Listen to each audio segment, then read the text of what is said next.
Готовката е завршена, гаранцијата е обезбедена, имотот е разгледан, време е за главниот настан. Ајде да видиме како всушност функционира самата аукција.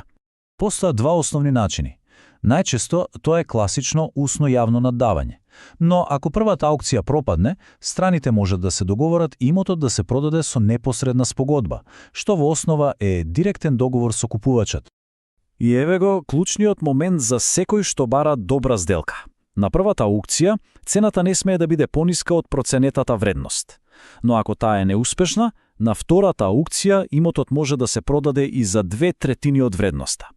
Токму тука лежи вистинската можност.